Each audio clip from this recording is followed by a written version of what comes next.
Tất cả hình ảnh của bọn nó đều là trong đây hết. Tốt, làm tốt lắm. Để xem nào.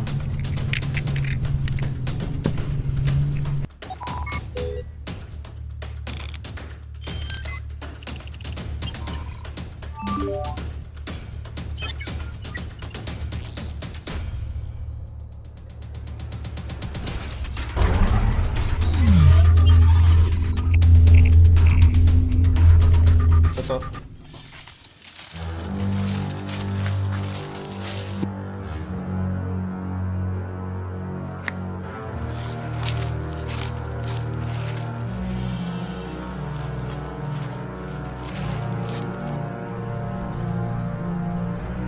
Thưa sếp, họ gọi à?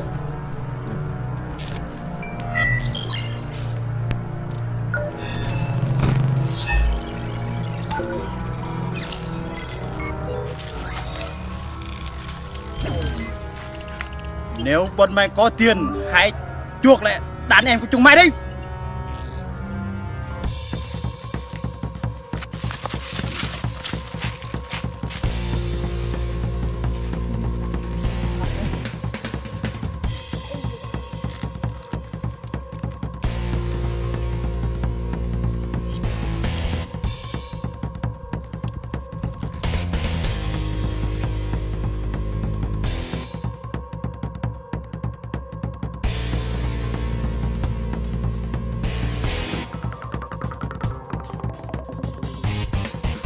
Mày!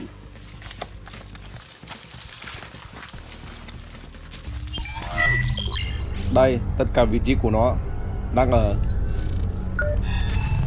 Còn đây là bản đồ. Các anh đi thang này nha. Thì thang này. Đó. Tới chỗ này. Các anh dừng tại đây nha.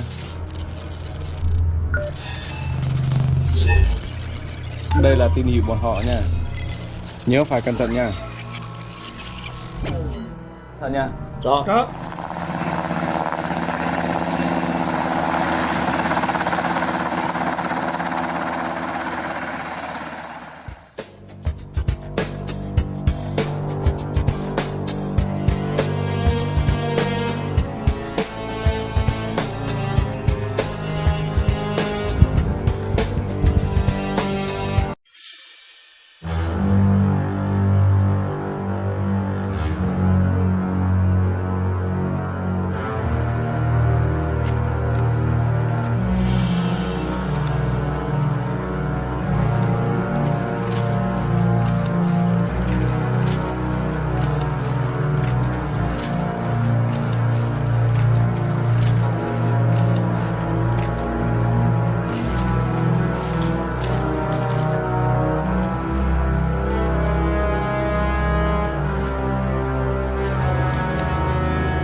Mày đây nhá, tao đi ra toilet tí.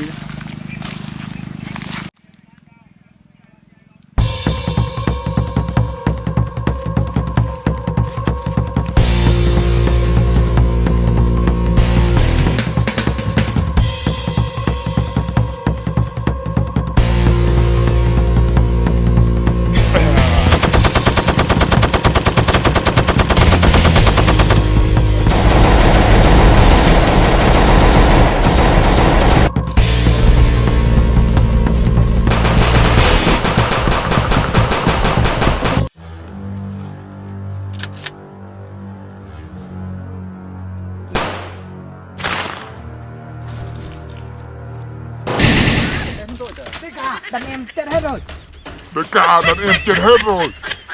Chết. Không biết. Ôi.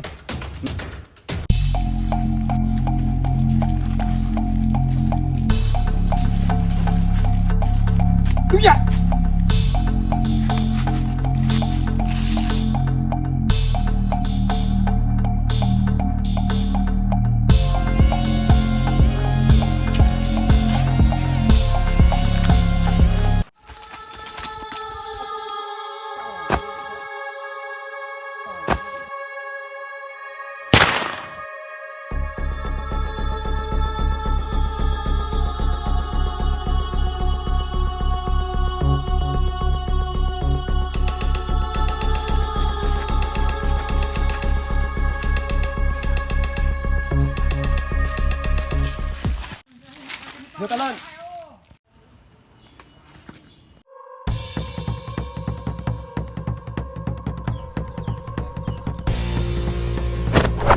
Tao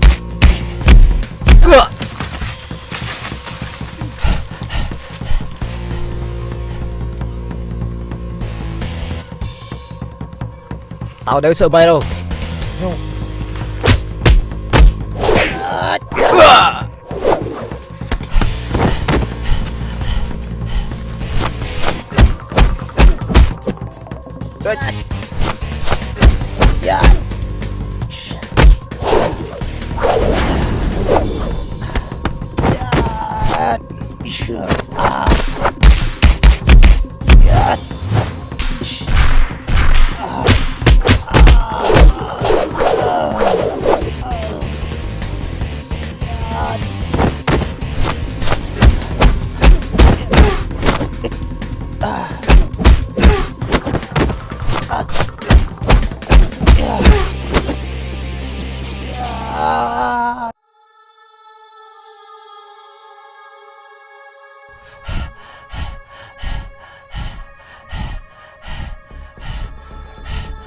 Mày chết chưa?